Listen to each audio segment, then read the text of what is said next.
Hello everyone, we are reading the chapter number 2 of history for class 9th, that is socialism in Europe and the Russian Revolution. और last part में हमने read किया कि Russia में किस तरह के इकोनॉमिक और सोशल कंडीशन थी ड्यूरिंग द टाइम ऑफ, अगर हम बात करें 1914 के आसपास की, तो यूरोप में क्या हो रहा था और रशिया में क्या हो रहा था स्पेशली, वो हमने देखा कि agriculture is the main occupation of the people of Russia and 85% of the population is engaged in agriculturist activity. और उसके बाद में हमने इंडस्ट्रीज़ की बात की. इंडस्ट्री सेटअप हो रही थी ड्यूरिंग दैट टाइम, जो सेंट पीटर्सबर्ग हैं एंड मॉस्को हैं, that are main industrial area of Russia. और वर्कर्स की कंडीशन बहुत अच्छी नहीं थी, उनकी वर्किंग कंडीशन पैथेटिक थी. उसके बाद हमने बात की पीजेंट्स के बारे में. पीजेंट्स जो थे वो बहुत डिसलाइक करते थे जितने भी लैंड ओनर्स थे उनको. उसके बाद हम टॉपिक पे आए हैं, topic number 2.3, that is socialism in Russia. तो देखते हैं सोशलिज्म का आइडिया जो है रशिया में कैसे आया, कैसे इसका फैलाव हुआ, कैसे लोग जो है सोशलिज्म को मानने लगे. Let's read about that. All political parties were illegal in Russia before 1914. The Russian Social Democratic Workers' Party was founded in 1898. अब बात आती है पॉलिटिकल पार्टीज़ की कि कोई भी आइडिया है वो पॉलिटिकल पार्टी सर्कुलेट करती है किसी देश में, तो पॉलिटिकल पार्टीज़ बनाना इलीगल था रशिया में. कब? इन द ईयर 1914 तक की अगर बात करें तो it is illegal to make any party in Russia before 1914. लेकिन रशिया में एक पार्टी बन गई थी जिसका नाम था सोशल डेमोक्रेटिक वर्कर्स पार्टी. ये सोशल डेमोक्रेटिक वर्कर्स पार्टी जो थी, ये क्या पार्टी थी कि ये फाउंड हुई थी 1898 में. It is an illegal party क्योंकि पार्टी बनाना वहाँ पर लीगल नहीं था. और ये जो पार्टी थी ये मार्क्स के आइडिया को फॉलो कर रहे थे लोग, कि मार्क्स ने जो आइडिया दिया था कि प्राइवेट प्रॉपर्टी नहीं होनी चाहिए, उसी को फॉलो कर रहे थे. However because the government policing it had to be operated as an illegal organisation. तो इस पार्टी को इलीगल ऑर्गेनाइजेशन घोषित कर दिया by the government of Russia. It set up a newspaper, mobilise workers and organise strike. तो इस party ने organised strike जो है की उस वक्त, और अपने वर्कर्स को मोबिलाइज किया एक जगह से दूसरी जगह, ताकि ये सोशलिज्म का जो आइडिया है ये फैल सके यूरोप में. Some Russian socialists felt that the Russian peasants' custom of dividing the land periodically made them natural socialists. तो कुछ रशियन सोशलिस्ट का सोचना था कि जो रशियन के किसान हैं, रशिया के किसान हैं, उनका जो आइडिया है कि वो लैंड को बार बार डिवाइड करते हैं पीरियोडिकली, तो वो जो है नेशनल सोशलिस्ट हैं. कहने की बात ये है कि जो एग्रीकल्चरिस्ट थे या जो किसान थे, जो पीजेंट्स थे रशिया के, उनको नेचुरल सोशलिस्ट बोला गया कुछ सोशलिस्ट के द्वारा रशिया में ही. सो peasants not workers would be the main force of the revolution. तो ऐसे सोशलिस्ट का कहना था कि पीजेंट्स को आगे आना चाहिए इस मूवमेंट में और चेंज लाना चाहिए सोसाइटी में. Socialist were the active in country side through the late 19th century. They formed a socialist revolutionary party in 1900. और इन्होंने क्या किया, 1900 में एक पार्टी बना ली जो कि पीजेंट्स के हक के लिए काम करेगी. उस पार्टी का नाम था सोशलिस्ट रेवोल्यूशनरी पार्टी. तो अब तक हम देख चुके हैं कि दो पार्टी मेनली बनी है रशिया में. एक जो पार्टी थी वो वर्कर्स के लिए काम कर रही थी, और ये जो दूसरी पार्टी बनी थी ये पीजेंट्स के लिए काम कर रही थी. जो पहली पार्टी थी वो 1898 में बनी थी, जो कि वर्कर्स की सोशलिस्ट पार्टी थी. अब जो है ये 1900 में बनी है, जो कि सोशलिस्ट रेवोल्यूशनरी पार्टी है, जो पीजेंट्स के रिफॉर्म्स के लिए काम करेगी. This party struggled for peasants right and demanded that the land belonging to the nobles be transfer to peasants. तो इस पार्टी ने स्ट्रगल किया. किसके लिए स्ट्रगल कर रही थी? ये चाह रहे थे कि जो नोबल्स के पास ज़मीनें हैं वो किसके पास ट्रांसफ़र हो जाए, पीजेंट्स के पास. यानी जो बड़े बड़े अधिकारियों के पास जो लैंड है वो किसको मिल जानी चाहिए, पीजेंट्स को. Social Democrats disagreed with the Socialist Revolutionary about peasants. Lenin felt that the peasants were not a united group. लेकिन हो क्या रहा था कि जो सोशलिस्ट पार्टी थी, जो पहले जो पार्टी बनी थी, उसके जो सदस्य थे they are not agree with this idea, क्योंकि वो कहते थे कि किसान जो है कभी यूनाइटेड नहीं हो सकते.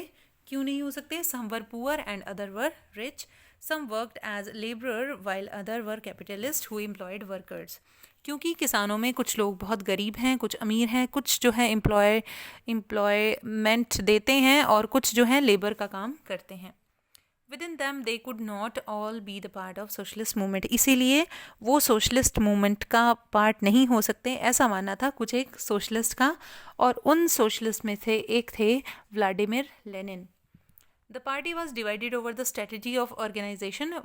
Vladimir Lenin, who led the Bolshevik group, thought that a repressive society like Tsarist Russia, the party should be disciplined and should be control the number of quality of its member. तो हम कह सकते हैं कि जो socialist group था वो दो ग्रुप्स में आगे डिवाइड हो गया, Bolshevik group and Menshevik group. तो ये बोल्शेविक ग्रुप क्या था? बोल्शेविक ग्रुप के लीडर थे व्लादिमीर लेनिन, जिन्होंने बोल्शेविक ग्रुप को लीड किया आगे जाके. और एक दूसरा जो ग्रुप था वो था मेंशेविक ग्रुप. और बोल्शेविक ग्रुप मेंशेविक ग्रुप से जो है अलग था. वो कैसे? दोनों ही सोशलिज्म को फॉलो करते थे. तो दोनों में एक चीज़ कॉमन थी, सोशलिज्म. तो दोनों ही सोशलिज्म से निकले हुए स्ट्रीम थे. एक था बोल्शेविक और एक था मेंशेविक. तो बोल्शेविक जो स्ट्रीम थी वो मानती थी कि पार्टी शुड बी डिसिप्लिन्ड. तो पार्टी को डिसिप्लिन्ड होना चाहिए और पार्टी में कंट्रोल होना चाहिए. किस चीज़ में कंट्रोल होना चाहिए? उनके मेंबर के नंबर में और उनकी क्वालिटी में, कि मेंबर में क्वालिटी भी होनी चाहिए और उनका नंबर भी कंट्रोल किया जाना चाहिए बाय द पार्टी मेंबर्स. और होना चाहिए कि उनमें डिसिप्लिन्ड होनी चाहिए पार्टी, अनडिसिप्लिन नहीं क्रिएट करना चाहिए उन्हें. तो दूसरी तरफ मेंशेविक जो है वो कहते थे party is open for all, यानी पार्टी जो है सभी के लिए खुली है. उसमें कोई हम एक सेट नंबर डिसाइड नहीं कर सकते कि इतने मेंबर्स होने चाहिए या इतने नहीं. तो मेंशेविक और बोल्शेविक दो अलग अलग ग्रुप्स निकल गए थे सोशलिस्ट के. उसके बाद हम बात करेंगे टर्बुलेंट टाइम की, जो था 1905 का टाइम. और देखते हैं 1905 में रशिया में ऐसी क्या घटनाएं घटी, क्या क्या हुआ रशिया में, जिससे कि आगे जाके 1917 में रेवोल्यूशन करना पड़ा. तो Russia was an autocracy. Autocracy क्या होती है? ऑटोक्रेसी का मतलब है यहाँ पर कि एक इंसान की एक पावर का होना. यानी रशिया में अगर मैं बात करूँ तो सार निकोलस सेकंड थे जिनकी चलती थी, और वही ऑर्डर्स दिया करते थे, वही सभी डिसीजंस लिया करते थे. तो यहाँ पर ऑटोक्रेसी थी. Unlike other European rulers, even at the beginning of the 20th century, the Tsar was not subject to parliament. तो दूसरे जो यूरोपियन रूलर्स थे उनकी तरह सार जो है बिल्कुल अनलाइक करते थे पार्लियामेंट टाइप ऑफ गवर्नमेंट को. उनको पार्लियामेंट नहीं पसंद था और बना भी नहीं था रशिया में अभी तक parliament. Liberals in Russia campaigned to end this state of affair together with the Social Democrats and Social Revolutionary. हमने पिछले पार्ट में पढ़ा कि दो पार्टी बन गई थी, सोशल डेमोक्रेट्स और सोशल रेवोल्यूशनरी, और इनके साथ मिल गए थे liberals. They worked with the peasants and workers during the revolution of 1905 to demand a constitution. अब ये सब लोग जो हैं मिलकर किसकी डिमांड कर रहे थे? कॉन्स्टिट्यूशन की. ये चाह रहे थे कि रशिया में एक नया कॉन्स्टिट्यूशन, नया संविधान बने और नए रूल्स एंड रेगुलेशन हों. दे were supported in the empire bye nationalist and the Muslim dominated areas. तो मुस्लिम डोमिनेटेड एरिया में इनको किसने सपोर्ट किया? Area bye जादिदिस्ट who wanted modernise Islam to lead there society. जो जादिदिस्ट थे वो थे एक मुस्लिम रिफॉर्मर रशिया में ही, जो मुस्लिम्स के हकों के लिए काम कर रहे थे. तो उन्होंने भी इन्हें सपोर्ट किया. उसके बाद बात करते हैं ईयर 1904 की. The year 1904 was particularly bad one for Russian workers. तो ये जो है बहुत बुरा साल था रशियन वर्कर्स के लिए. क्यों? Prices of essential good rose so quickly that real wages decline by 20%. जितनी भी असेंशियल गुड्स थे उनके प्राइजेस अचानक से बहुत बढ़ गए, और इनकी जो वेजेस थी, जो रियल वेजेस थी, वो 20% तक कम होगी. रियल वेजेस क्या होती है? रियल वेजेस यानी हम कितने पैसों में कितनी चीज़ खरीद सकते हैं, उसी को हम रियल वेज बोलेंगे. और ये जो है 20% तक कम हो गई थी. The membership of workers association rose dramatically. The 4 member of Assembly of Russian Workers which had been formed in 1904 were dismissed.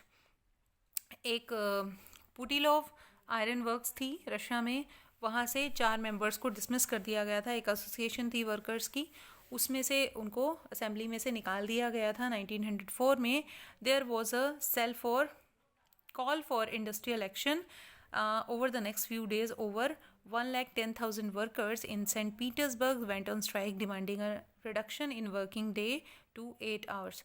तो 1,10,000 से ऊपर वर्कर्स जो हैं इसके बाद स्ट्राइक पर चले गए सेंट पीटर्सबर्ग में याद दिलवा दूं कि रशिया का इंडस्ट्रियल एरिया था और वहाँ पर बहुत सारे वर्कर्स स्ट्राइक पर चले गए। और वो क्या डिमांड कर रहे थे? वो डिमांड कर रहे थे कि उनकी वर्किंग आवर्स जो है रिड्यूस हों और उनकी वेजेस में इंक्रीज़ होना चाहिए और उनकी जो वर्किंग कंडीशन है उनमें भी इम्प्रूवमेंट उनको मिलनी चाहिए। When the procession of workers led by Father Gappan reached to Winter Palace, it was attacked by the police and the Cossacks. तो अब जो है स्ट्राइक पर चल रहे थे वर्कर्स, बट उनकी कोई भी सुनवाई नहीं हो रही थी। तो एक प्रोसेशन निकाला गया, एक जुलूस निकाला गया और इसको लीड किया फादर गैपन ने। और ये कहाँ तक पहुँचा?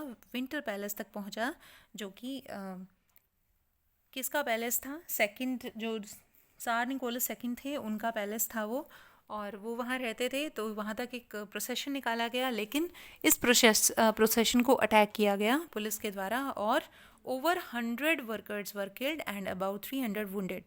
तो इस अटैक में 100 वर्कर्स मारे गए और 300 के करीब जो है उनको चोटें लगी। The incident known as Bloody Sunday started a series of events that became known as the 1905 revolution. तो इसी इंसिडेंट को कहा जाता है ब्लडी संडे, क्योंकि इस दिन जो है बहुत सारे वर्कर्स मारे गए थे बाय द पुलिस एंड बहुत सारे वर्कर्स को चोटें भी आई थी। तो इसीलिए इस संडे को बहुत ही बुरा दिन घोषित किया गया रशियन हिस्ट्री में और उसको ब्लडी संडे के नाम से याद किया जाता है। और इसके बाद जो है बहुत सारी सीरीज़ ऑफ इवेंट्स देखने को मिली रशिया में, जिसको 1905 का रेवोल्यूशन कहा जाता है। Strikes took place all over the country and the universities close down when student bodies tag walk out campaigning about the lack of civil liberties. तो स्टूडेंट्स भी स्ट्राइक पर आ गए और यूनिवर्सिटीज़ में ताला लग गया एक तरह से। Lawyer, doctor, engineer and other middle class workers establish the union of unions and demanded a constituent assembly. तो लॉयर, डॉक्टर, इंजीनियर और जितने भी दूसरे क्लासेस थे वो सभी के सभी जो हैं अपनी अपनी यूनियन बनाकर डिमांड करने लगे कॉन्स्टिट्यूएंट असेंबली की कि उन्हें कॉन्स्टिट्यूशन चाहिए। During 1905 revolution, the Tsar allowed the creation of an elected consultative parliament और डूमा। अब 1905 तक सिचुएशन इतनी ख़राब हो चुकी थी कि सार को परमिशन देनी पड़ी एक पार्लियामेंट बनाने की जिसका नाम था Duma. For brief while during the revolution there existed a large number of trade union and factory committees made up of factory workers. तो इसी रेवोल्यूशन के दौरान जो है बहुत सारी ट्रेड यूनियंस और फैक्ट्री कमेटी वर्कर्स ने बनाई ये Duma. After 1905 most committees and unions worked unofficially since they were declared illegal. लेकिन ये कमेटीज़ जो हैं इलीगल साबित कर दी गई सार निकोलस के द्वारा, उनकी गवर्नमेंट के द्वारा। Sewer restrictions were placed on the political activity. उसके बाद काफ़ी सारी रिस्ट्रिक्शंस लगा दी गई, लेकिन द सार dismiss the first Duma with in 75 days. 75 दिन के अंदर अंदर सार ने इस डूमा को डिसमिस कर दिया। उसके बाद दूसरी डूमा, सेकंड डूमा आई, वो भी 3 महीने के अंदर अंदर उसको भी डिसमिस कर दिया गया। He did not want any questioning of his authority, क्योंकि सार निकोलस नहीं चाहते थे कि उनकी पावर पे में कोई भी रिडक्शन आए या उनकी कोई भी जो क्वेश्चन उन पर कोई भी क्वेश्चन करे। तो वो नहीं चाहते थे कि उनको किसी से सवाल पूछने पड़े या कोई बात पूछनी पड़े।